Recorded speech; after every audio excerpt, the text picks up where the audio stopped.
lecker. So, liebe Zuschauer, jetzt stellen wir Ihnen einen sehr besonderen Mann vor.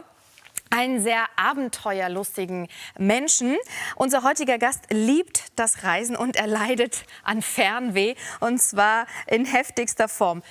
Gesichertes Einkommen, Kühlschrank, all sowas, warmes Bett, Supermarkt, wo man jederzeit alles kaufen kann, das braucht er nicht. Das langweilt ihn ganz schnell. Er sehnt sich nach Ferne, Weite und Reise mit dem Motorrad. Davon kann ihn wirklich nichts abhalten. Nicht mal seine Autoimmunerkrankung, die er seit seiner Geburt hat. Er ist immer wieder auf der Suche nach neuen Grenzen und er will für nichts auf dieser Welt auf solch fantastische Bilder verzichten.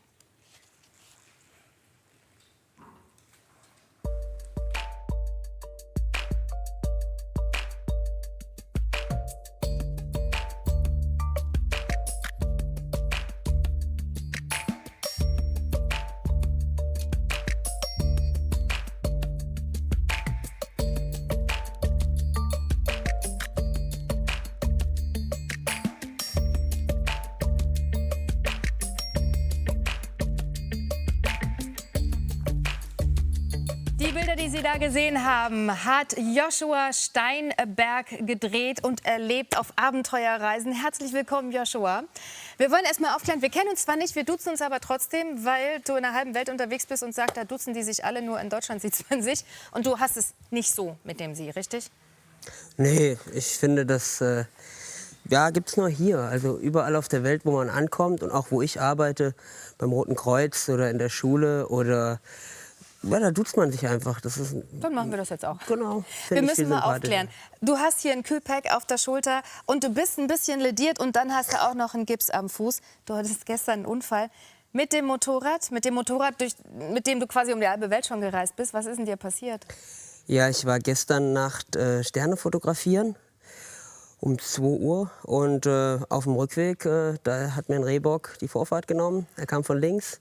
Oh Gott. Und ja, dann habe ich mich überschlagen und lag dann auf dem Feldweg und konnte aber Gott sei Dank Hilfe rufen und ja, war jetzt im Krankenhaus bis kurz vor unserem Treffen und bin dann direkt hierher gefahren. Du bist ja verrückt. Aber die Ärzte sagen, soweit alles okay. Was ist dir passiert? Nee, die Ärzte sagen, ich soll noch 3 Tage da bleiben, aber Krankenhaus ist nicht so mein Lieblingsplatz. Es sei denn, ich arbeite da, aber so als Patient zu wenig Freiheit. Also was arbeitest du normalerweise, wenn du nicht gerade mit dem Motorrad auf Reisen bist? Also die meiste Zeit meines Lebens habe ich tatsächlich als Sanitäter gearbeitet beim Roten Kreuz. Und dann bist du eines Tages mit deinem Motorrad losgezogen durch Afrika. Insgesamt 32.800 Kilometer, 7 Monate warst du unterwegs. Was hat dich denn auf diese Idee gebracht? Naja, ich wollte einfach sehen, wie die Welt wirklich ist und die Menschen, die dort leben, kennenlernen. Also meine Erfahrung ist oft, dass, ja, nun sitze ich hier im Fernsehen, aber oft im Fernsehen, in der Zeitung, in den Medien allgemein werden nur die besonders spektakulären Dinge oder die besonders schlimmen Dinge dargestellt. Aber wie das Leben so alltäglich abläuft, wie viele gute Menschen es bei all den Schlechten in der Welt gibt, das wird nie gezeigt. 1000 gute Flüchtlinge kommen nach Bad Hersfeld und einer davon belästigt in der Hauptstraße Bad Hersfelds eine Frau. Und über wen wird berichtet? Über den einen. Und so ist es in der ganzen Welt. Also es ist nicht so gefährlich und so spektakulär und so voller Kriminalität und Krankheit und Korruption, wie man denkt, wenn man hier sitzt und sich informiert, sondern es ist viel schöner, viel freundlicher. Wo ging deine Tour lang durch Afrika mit dem Motorrad? Ich bin gestartet daheim in Wetzlos und von dort aus durch Deutschland, Frankreich, Spanien, an der Meerenge von Gibraltar nach Marokko. Ich habe hier doch eine Karte, Ja, da können wir das richtig zeigen. Ja. Hier war mein erster Kontakt zu Afrika in Marokko. Dann bin ich durch die Westsahara gefahren, die von Marokko annektiert wurde, rüber nach Mauretanien.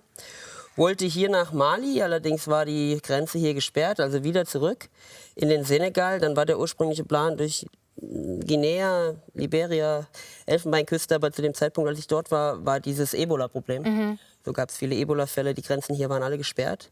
Also bin ich nach Mali und dann Burkina Faso, Togo, Benin, Nigeria, Kamerun. Hier sieht man so ein bisschen Zicke-Zacke, hier gab es auch Grenzprobleme.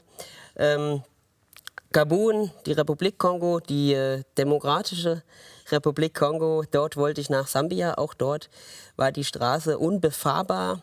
Und dann ging es ja nach Angola, Namibia, Sambia, Botswana, nochmal Namibia, nach Südafrika. Und in Kapstadt habe ich dann aufgehört zu fahren. Das war das anfängliche Ziel. Ich wusste zwar nie, ob ich da wirklich so ankomme, aber es hat geklappt. Und nach 7 Monaten bist du da angekommen. Das sieht mir nach einer sehr komplizierten Reise aus, die sicherlich nicht ohne Störungen verlaufen ist, wenn du sagst, hier vor und wieder zurück und da ging es nicht weiter. Was waren denn so die größten Probleme, mit denen du unterwegs zu kämpfen hattest? Also oft war das Problem tatsächlich Dann kannst du hinlegen. Formalitäten, Vorschriften und teilweise tatsächlich auch, wie man das vorher vermutet, korrupte Menschen in Machtpositionen. Die einfachen Menschen waren super nett und super hilfsbereit. Nie war es ein Problem, irgendwo zu übernachten oder was zu essen zu bekommen, auch wenn man gar kein Geld hat, beziehungsweise sein Geld noch nicht in die gültige Währung getauscht hat. Aber sobald jemand Macht hatte, hat man das dort teilweise ausgenutzt. Also an der Grenze wurde ich manchmal schikaniert und manchmal wurden Vorschriften ausgedacht, die so gar nicht existierten. Und da war wenig Raum für mal ein schnelles Lächeln und diese normale afrikanische Problemlösung. Und wo ist dir das am krassesten aufgefallen? Also am meisten Probleme hatte ich tatsächlich an der Grenze von Nigeria zu Kamerun, weil dort war die Grenze tatsächlich und ganz offiziell wegen der Ebola-Fälle in Kamerun, die in Nigeria nicht aufgetreten sind, gesperrt, weil die Angst hatten, dass Menschen dort die Krankheit rübertragen. Natürlich relativ unbegründet, weil Menschen, gerade die Einfachen, kommen immer über die Grenze. Also wir reden hier von 3000 Kilometer gemeinsamer Grenze und das ist unmöglich zu überwachen. Und ja. Ich habe gerade gesagt, nichts und niemand konnte dich aufhalten, nicht mal deine Autoimmunerkrankung. Was ist es, was du sozusagen, womit du zu tun hast und was die Reise auch zu einer besonderen Herausforderung gemacht hat? Seit meiner Geburt habe ich Mukoviszidose. Das ist eine Krankheit, die eben die Atmung erschwert. Die Lunge reinigt sich nicht von selbst, fördert den Schleim nicht nach oben. Das sorgt dafür, dass man unter anderem weniger leistungsfähig ist. Oder wie mein Vater immer gesagt hat, du musst einfach mehr trainieren für dieselbe Leistung. Und man ist anfälliger für Infektionskrankheiten, dadurch, dass das natürlich ein Paradies für Keime ist, dieser Schleim, der sich da ablagert. Und das ist die eigentliche Gefahr. Solche Krankheiten können dann letzten Endes auch tödlich sein. Und dann fährst du ausgerechnet durch den afrikanischen Kontinent, wo es sowas wie Malaria gibt und Krankheiten, von denen man wahrscheinlich hier noch nie gehört hat. Wie bist du da durchgekommen? Hast du das, bist du gut durchgekommen? Ich war tatsächlich auch krank, schwer krank. Ich hatte Typhus, Malaria, Bronchitis, gerade in dieser Grenzregion zwischen Nigeria und Kamerun. Aber ich wurde nie so erzogen, den Kopf in den Sand zu stecken. Also ich bin immer erst mal den Baum hochgeklettert und habe dann geguckt, wie ich runterkam. Und ich kam immer runter. Ja. Manchmal hat es wehgetan, aber und so habe ich das auch gemacht. Also ich wollte da durchfahren und ich bin da durchgefahren, weil ich finde, es bringt halt nichts, darüber nachzudenken, was alles passieren könnte, hätte, wäre, wenn. Wenn ich so anfange, fahre ich ohnehin nie los. Ja. Dann darf ich gar kein Motorrad fahren, dann darf ich aus meiner Haustür nicht rausgehen, dann muss ich meine Wände und Treppen mit Gummipolstern und mich auf mein Sofa zurückziehen, wo nichts passieren kann. Ja. Und tatsächlich weiß ich, ich gebe Erste-Hilfe-Kurse, 80% der Unfälle passieren im eigenen Haushalt. So wie gestern auf dem Feldweg, wo dir das Reh vor die Nase gelaufen ist, also man hat es nicht in der Hand, man muss das akzeptieren. Welches Land hat dich denn am meisten positiv überrascht? Also es ist schwer, ein Land rauszusuchen, aber so die nettesten Menschen habe ich tatsächlich dort kennengelernt, wo ich selbst krank war, in Nigeria und in Kamerun. Weil dort war ich tatsächlich auf Hilfe angewiesen. Ohne fremde Hilfe würde ich nicht hier sitzen heute. Und die Leute haben immer gefragt, wie bist du allein durch diesen Kontinent gefahren? Und ich habe gesagt, ich war nie allein. Dort leben Menschen und diese Menschen haben ein offenes Herz und eine offene Tür. Und deswegen in dieser Region, ja, weil ich dort eben auf Hilfe angewiesen war und Hilfe erfahren habe, hat es mir am besten gefallen. Wow. Nun bist du nur mit dem Motorrad unterwegs gewesen, Zelt dabei. Ne? Das war das Zelt, in dem du auch geschlafen hast. Was hast du so an Equipment überhaupt dabei gehabt für 7 Monate? Also erstmal bin ich losgefahren mit viel zu viel. Aluminiumkoffern und 3 Pullis und so Späßen. Hab dann während der Reise reduziert. Letzten Endes ist das, was da steht, so das Wesentliche. 2 kleine Satteltaschen. So wenig. Nicht viel größer als eine normale Handtasche und hinten noch eine Rolle, wo ich einfach meine Luftmatratze eingerollt habe, Schlafsack eingerollt habe. Ich hatte dabei eine Montur zum Fahren, die man hier sieht. Ich wäre heute natürlich auch mit dem Motorrad gekommen, aber die konnten mir hier keinen Schaltschutz dran bauen. Und dann hatte ich, was ich brauche zum Schlafen, Zelt, Matte, Schlafsack. Ich hatte, was ich brauche zur Nahrungszubereitung, einen Topf mit Deckel, einen Benzinkocher und bisschen Salz, bisschen Öl und dann, was man am Straßenrand gekauft hat. Und hier so ein Erste-Hilfe-Set. Genau. Und Insulin und dann, musstest du ja auch noch mitnehmen, Genau, ne? und dann hatte ich ein Erste-Hilfe-Set, was etwas Du bist Typ größer. 1 Diabetiker. Genau, Ja. das kommt noch dazu. Das habe ich eben, wir haben uns so auf die Mukoviszidose Ja. fixiert. Seit ich 16 bin, bin ich auch Typ 1 Diabetiker, insulinpflichtig. Und dann kommt natürlich eine Tasche, ungefähr doppelt so groß wie dieser Erste-Hilfe-Kasten hier dazu, nur mit Medikamenten. Das muss ja noch gekühlt sein, oder? Theoretisch muss das gekühlt sein. Die Apotheke, die wundert sich immer, wenn ich mit dem Auto komme und hole das ab und habe kein Kühlpack dabei. Ich sage, Leute, es ist halb so wild, wenn ich jetzt von hier nach Hause fahre, erreicht das keine 20 Grad und damit ist das Ja. eine Weile haltbar. Das ist keine ärztliche Aussage, aber das ist meine Erfahrung. Ich habe das ausprobiert. Wenn das Insulin keine Spitzentemperaturen von weit über 20 Grad erreicht, ist es 3 bis 4 Monate haltbar, problemlos. Und mein Trick war, ich habe diese Satteltaschen genommen, habe das Insulin da reingesteckt und die Satteltasche mit dem Insulin war natürlich weg vom Auspuff. Da habe ich ein nasses T-Shirt draufgelegt und durch den Fahrtwind wurde dieses T-Shirt natürlich gekühlt. Das Wasser ist verdampft und bei Verdampfung, das ist ja eine endotherme Reaktion, wird Kälte freigesetzt, also Energie entzogen. Sehr erfinderisch. Und das habe ich auch wieder von meinem Vater gelernt. Der hat Ja. nämlich früher auf unseren Motorradtouren, als ich noch einen Beiwagen mitgefahren habe, hat er seine Weinflaschen da vor mir am Beiwagen festgeschraubt, mit Handtüchern eingewickelt. Und da habe ich dann immer gefragt, Papi, was soll das? Dachte ich mag keinen warmen Wein.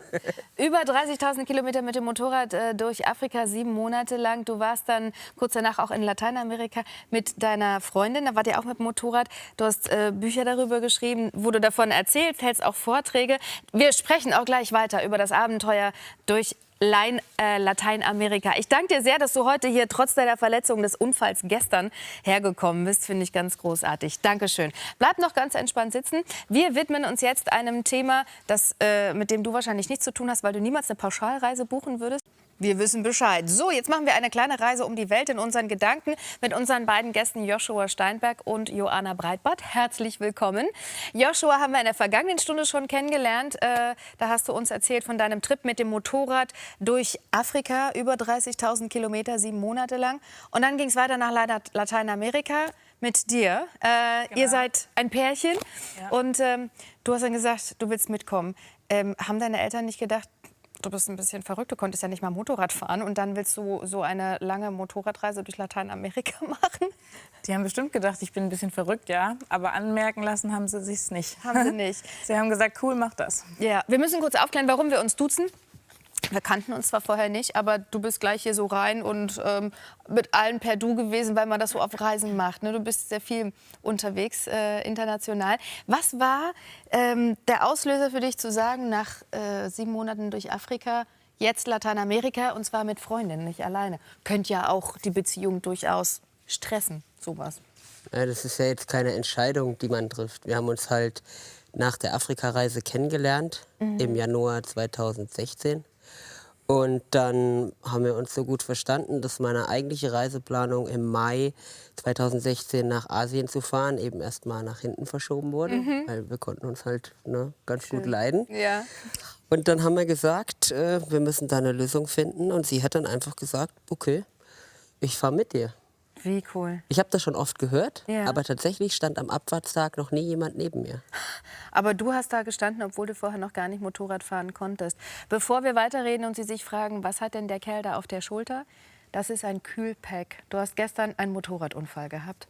Du fährst um die ganze Welt und hast einen Motorradunfall in Hessen, weil dir ein Reh vor das Motorrad gelaufen ist und dich einfach mal umgehauen hat, im wahrsten Sinne des Wortes. Aber soweit jetzt alles okay, es tut halt noch weh. Es tut halt weh. Es war gestern, also die Nacht von Sonntag auf Montag.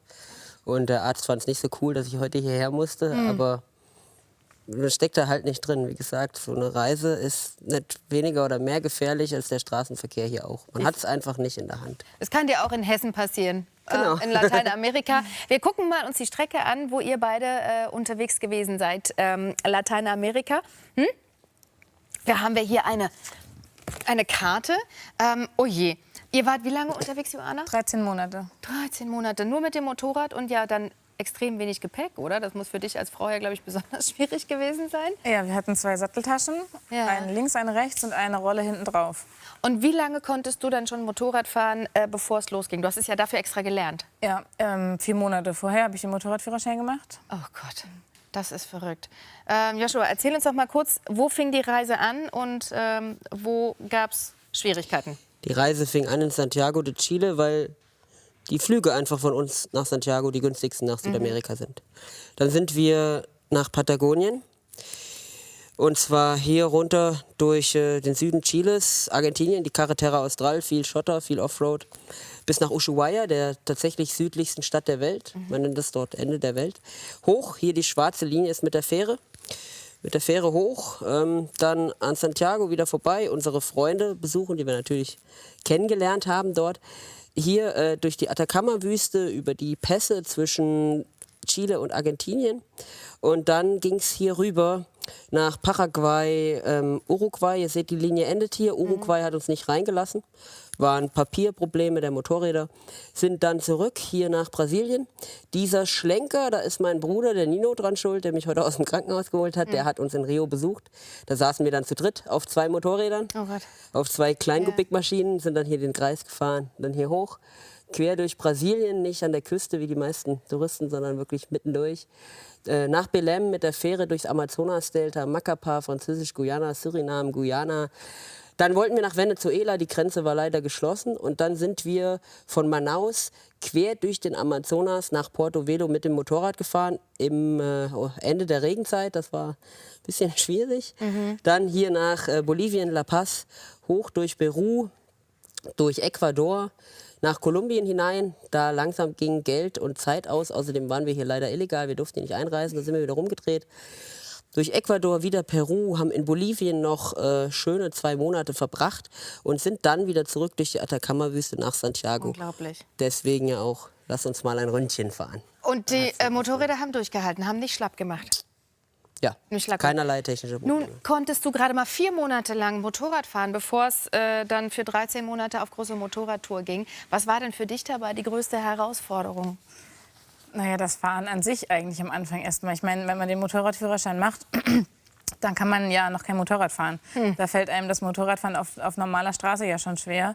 Nur wenn man dann noch relativ bald auf Schotter oder Sand oder Schlamm fahren muss, ist das natürlich einfach anstrengend für den Körper und auch für den Geist, weil man einfach nicht weiß, ob man ankommt. Wolltest du mal aufgeben? Sicherlich kurzfristig immer mal, aber ich bin mit dem Ziel dahin geflogen, dass ich auf jeden Fall nicht zurückfliegen werde vorzeitig. Oh Gott, wir sehen, oh Gott, Hilfe, wie anstrengend das ist durch so einen Schlamm. Wie kommt man denn da durch? Sieht man doch. Allrad, 2 Räder, 2 Füße. Boah, da braucht es aber auch wirklich Kondition. Und das ist ja für dich, Joshua, jetzt nicht gerade ohne. Du hast ja uns ja vorhin erzählt, du hast Mukoviszidose. Das heißt, da produziert der Körper sehr viel Schleim, der in der Lunge ist. Und da ist man sowieso anfälliger für Krankheiten. Und man muss mehr trainieren, um die Leistung zu bringen, die einer, der das nicht hat, bringen muss. Wie hast du das denn gepackt?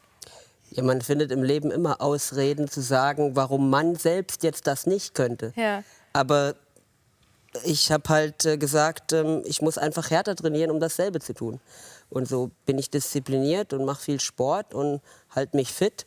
Und es ist natürlich auch viel Willenskraft dabei. Also wenn man das wirklich möchte, dann zieht man das auch durch. Ja. Auch wenn es eben mal wehtut, dann muss man die Zähne zusammenbeißen und machen, nicht denken. Wie lustig. Einfach Ich machen. trage ein Armband die ganze Zeit mit mir mit. Wer will, der kann. Das klingt gerade nach dem Motto, was du eigentlich lebst. Wer wirklich will, der kann auch.